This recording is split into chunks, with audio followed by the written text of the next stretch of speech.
자, 온실 효과와 지구 온난화 수업 시작하도록 하겠습니다. 자, 첫 번째, 온실 효과가 무엇인가? 온실 효과.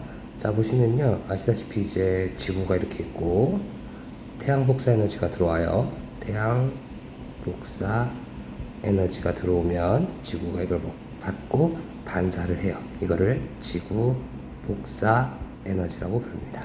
근데 우리 지구는 대기라는 게 있어요. 지구는 대기라는 게 있죠. 그래서 태양 복사 에너지가 들어는 와. 태양 복사 에너지가 들어는 오는데 지구 복사 에너지 튀어내야겠죠. 근데 다 나가지 않아요. 다 나가지 않고 지구 복사 에너지가 대기에 맞고 안으로 들어오는 이런 것들. 그러니까 온실 생각해 보죠. 열은 들어오는데 바깥으로 잘 못 빠져나가죠. 안으로 다시 들어오는. 그러니까 이렇게 들어오는 걸 온실 효과다라고 부르고, 이 온실 효과를 일으키는 이 대기 성분을 이제 온실 기체라고 부릅니다. 그래서 온실 기체가 무엇이 있냐라고 한다면, 온실 기체는 CO2, 이산화탄소, CH4, 메테인, 그리고 뭐 기타 등등 쭉 있을 수 있는데, CO2가 가장 많아요. 1등이고요. CO2는 보통 우리가 인간의 화석 연료를 사용함으로써 많이 나온다고 설명을 하고 있죠. 그리고 CH4 메테인은 두 번째로 많아요. 2등으로 많은데, 요건 보통 가축들의 트림이나 이런 걸로 늘어나고 있습니다.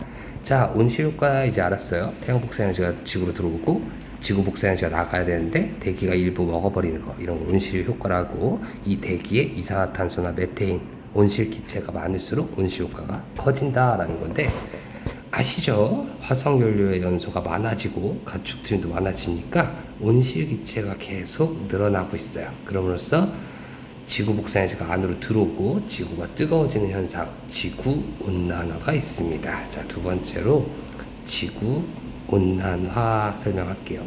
네, 방금 설명 다시 다 하긴 했는데, 대기 성분의 온실 기체 CO2랑 CH4의 양이 어떻게 되죠? 늘어나요. 한 번 더 설명하는데, 이산화탄소 어떻게 화석 연료를 사용함으로써, 메테인은 어떻게 가축들을 많이 키움으로써 늘어나고 있고요. 이래가지고 지구 평균 기온이 증가하고 있으며, 이로 인해서 이제 우리나라에는 어떤 피해가 있느냐? 우리나라의 피해는 어떤 피해가 있느냐라고 설명을 한다면, 당연히 이제 최고 기온은 상승하고 있고, 심지어 최저 기온도 상승하고 있는, 연평균 기온이 계속 상승하고 있고, 그리고 계절은 봄이나 여름의 길이는 길어지는데 반면에 가을이나 겨울의 길이는 짧아지는 게 있습니다. 자, 지구 온난화로 인해서 이제 전체적인 영향이 뭐가 있냐? 세 번째, 지구 온난화의 영향. 뭐가 있느냐? 당연히 첫 번째로 해수면이 올라가고 있죠. 해수면 높이 상승. 왜? 뜨거워지잖아요. 얼음들 녹을 거 아니야. 그 얼음들이 이제 바다로 흘러 들어오니까 바다의 해수면 높이가 증가하고요. 두 번째, 이상 기후 현상. 원래 안 더워야 되는데 더운 날도 있고, 눈이 내리면 안 되는데 내리는 날도 있고, 폭우, 홍수, 강력한 태풍 같은 이상 기후 현상들이 일어나고 있죠. 뭐 이제 이론에서 이제 대책이 뭐가 있느냐라고 한다면, 가장 먼저 화석연료의 사용을 좀 줄이고, 화석연료를 쓰지 않고 에너지 만드는 신재생 에너지를 개발하는 등의 노력을 기울여야 된다라고 설명을 하고 있습니다. 자, 그 다음으로는 대기 대순환과 해수의 순환, 요거 두 개 설명하도록 하겠습니다. 대기 대순환하고 해수의 순환 잘 보시면요.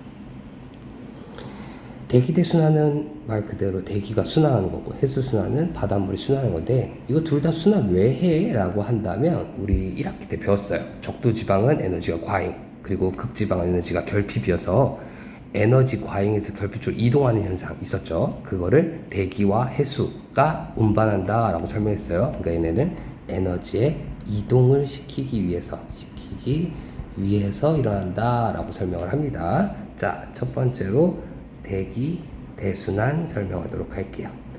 자, 지구를 4등분 할게요. 4등분 이렇게 할게요. 그럼 여기는 적도지방이 되고 여기는 극지방이 됩니다. 지구를 4등분 한 다음에 또 3등분을 할게요. 3등분을 하면은 자, 우리가 지금 북반구라고 치면 우리는 중위도 이쪽에 있어요. 중위도 이쪽에 있죠. 그죠? 우리나라에 부는 바람은 유명합니다. 편서풍이라 해서 서쪽에서 불어오는데 아래에서 위로 이렇게 분다고 딱 잡아요. 이걸 기준으로 아래쪽은 반대로 가고요.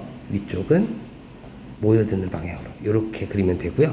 이제 전체적으로 이제 바람이 부는 방향을 봤고요. 그 다음에 그 표면에서 부는 바람은 지금 보시면 요 화살표를 따라가시면 돼요. 요 화살표에 요렇게 따라가시면 되고, 그 다음에 요 화살표를 따라가요. 그러면은 요렇게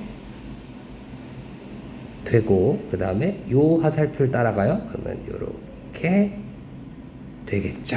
그쵸? 지금 전체적으로 중위도는 편서풍 잡아놓고 이걸 기준으로 화살표 방향들을 그려놓고, 그 다음에 그 위쪽까지도 바람이 어떻게 부느냐 하면은 적도 부근, 적도 지방은 바람이 위로 올라가는 상승기류면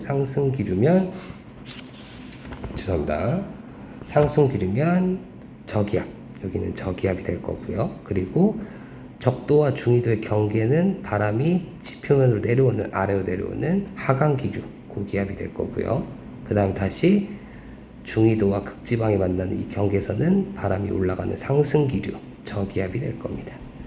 저기압이 되면요, 공기가 위로 올라간다는 거기 때문에 구름이 잘 생겨가지고 여기는 이제 뭐 날씨, 비가 많이 올 수 있는데, 고기압은 대기가 아래로 내려오죠. 그러니까 구름이 생길 수 없어요. 고기압 부분은 맑은 날씨를 많이 볼 수 있고요. 저기압은 구름, 비,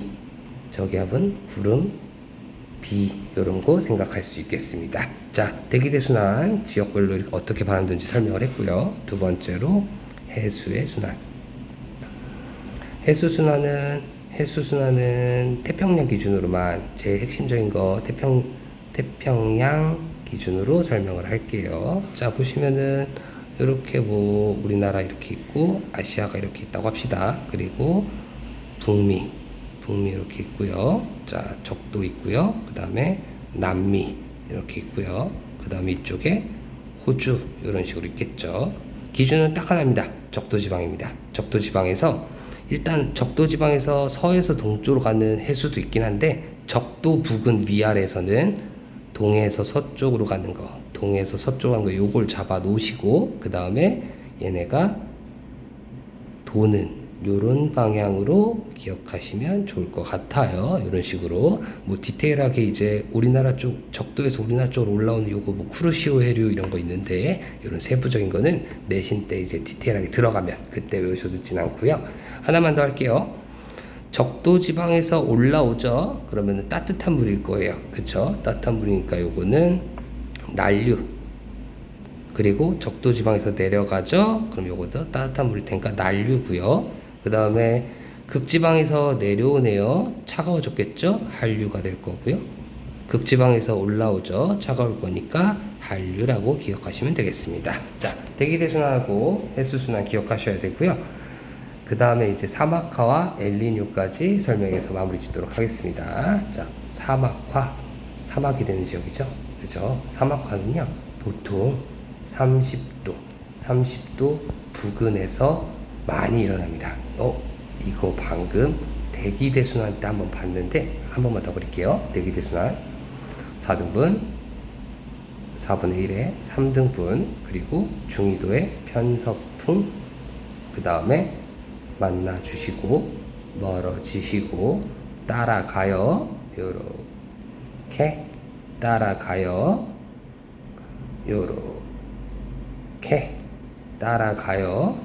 요렇게 돌겠죠. 화살표 더 연장해서 표시해 주시고, 보시면 알겠지만 여기 요 부근이 30도 부근 되겠습니다. 뭐가 보이죠? 대기가 아래로 내려오는 고기압이 보이네요. 대기가 아래로 내려오니까 구름이 생겨요, 안 생겨요? 잘 안 생겨요. 구름이 생기기가 쉽지가 않죠. 비가 내려요, 안 내려요? 비가 잘 안 내려요. 그러니까 이쪽 부분에 뭐가 만들어진다? 사막이 많이 만들어진다. 요거를 사막화라고 설명을 합니다. 자, 마지막으로 엘니뇨 설명하도록 하겠습니다. 자, 일단 엘니뇨는 이제 동태평양하고 서태평양 그쪽 기준으로 하는데 한번 설명을 할게요. 자, 처음으로 평상시. 엘니뇨나 라니뇨는 안 좋은 거예요. 나쁜 현상인데 그게 있기 전에 그냥 일반적인 평상시를 먼저 볼게요. 평상시에는 자, 이쪽이 서태평양 쪽 호주라고 볼게요. 이쪽이 서쪽이에요. 서쪽. 그리고 호주 사이에 태평양이 있고 호주 사이에 태평양이 있고 그 다음에 태평양 건너편에 남미가 있겠네요. 칠레라고도 하죠. 예, 동쪽입니다. 됐죠? 보시면 알겠지만 동에서 서쪽으로 바람이 불어요. 이 바람을 우리는 무역풍이라 부릅니다.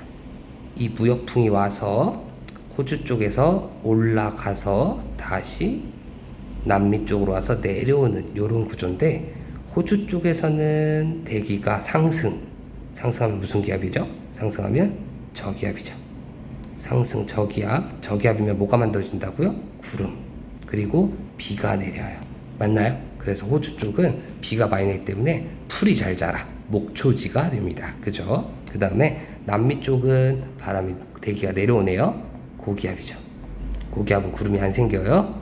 맑은 날씨를 일으킬 거고요. 그 다음에 무역풍에 의해서 지금 제가 은근 표시를 했는데 물도 끌려가요. 물도. 그래서 해수면이 서쪽이 조금 더 높아요. 그래가지고 이쪽으로 끌려가서 물이 이렇게 가서 깊숙한 곳에서 위쪽으로 올라오는, 이거 지금 위쪽으로 올라오는 거 무슨 아래쪽은 차갑겠죠? 심해 깊숙한 곳은 차갑겠죠? 이거는 찬물입니다. 찬물, 차가운 물. 차가운 물은 용존 산소량이 많아요. 산소가 많다는 거죠. 산소가 많은 물이 올라오니까 이쪽에 어획량이 좋습니다. 어획량. 그래서 호주에는 비가 잘 내리니까 목초지, 그래서 소고기가 유명하고요. 남미는 어획량이 느니까 어류, 물고기, 생선이 유명한 겁니다. 이런 게 이제 보통 평상시인데, 자, 엘니뇨 보겠습니다. 엘니뇨는 어떤 현상이냐? 동에서 서쪽으로 부는 무역풍이 약해지는 현상이다. 무역풍이 약화되는 현상이에요. 여기 호주 서쪽, 그리고 남미 동쪽 그려놓고요. 지금 여기 태평양 있겠죠. 위쪽으로 부는 바람이 무역풍인데 이 무역풍이 쎄 약해? 무역풍이 약해져요. 아이고.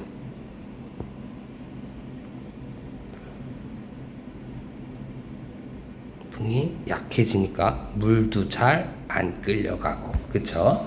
무역풍이 약해지니까 이쪽에 바람이 잘 안 가요. 그래서 바람이 어떻게 보면은 오다가 중간에서 상승을 해버려요. 그러니까 얘도 일로 와서 역행해서 상승해서 오히려 이쪽에 대기가 내려가고,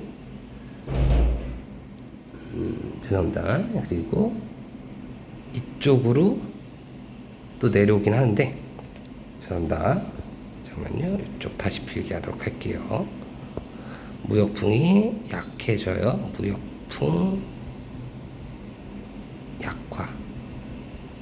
그러니까 거의 없어서 사실 바람이 안 불어서 반대로도 불어요. 반대로 이렇게 불고, 그리고 이쪽으로 오히려 내려오게 되는, 그러니까 바람의 방향, 대기의 순환이 거꾸로 된다라고 보는 게 제일 쉬울 것 같아요. 가장 좋은 설명을 찾다 보니까 조금 버벅된 점 죄송합니다. 그래서 호주 부분은 오히려 대기가 내려오는 고기압이 되겠죠. 그럼 여기는 구름이 안 생겨요. 비가 안 내리겠죠. 그래서 가뭄이 생겨버리고요. 그리고 남미 쪽은 오히려 반대로 상승하는 저기압이 되겠죠.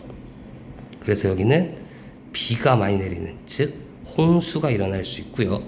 그 다음에 아래쪽으로 내려가는 상승기류, 상승하는 해수를 용승이라 부르는데, 이 용승은요 또 위에 보시면요 요만큼 빈 데 있죠. 이걸 채우기 위해서 올라가는 것도 있거든요. 근데 무역풍이 약하니까 해수면 차가 별로 없어. 그래서 용승이 약해져. 그래가지고 어획량, 물고기 잡히는 양도 떨어지게 되는 게 엘니뇨가 되겠습니다. 자, 여기까지는 이제 기본적으로 있는 상황인데, 혹시나 해서 번외편으로 이제 라니냐까지 학교에서 설명할 수 있거든요. 라니냐는 일단은 간단하게 설명하자면 무역풍이 오히려 강화가 되는 현상으로, 동쪽은 평상시에 저기압인데 더 센 저기압이 돼서 비가 내린다고 하면 되죠. 라니냐는 재해예요, 재해. 홍수가 날 거고요. 서쪽은 고기압이 세져서 너무 맑은 날씨 오래되니까 가뭄이 생긴다라고 설명하면 됩니다. 자, 여기까지 지구온난화 관련돼서 수업하겠습니다.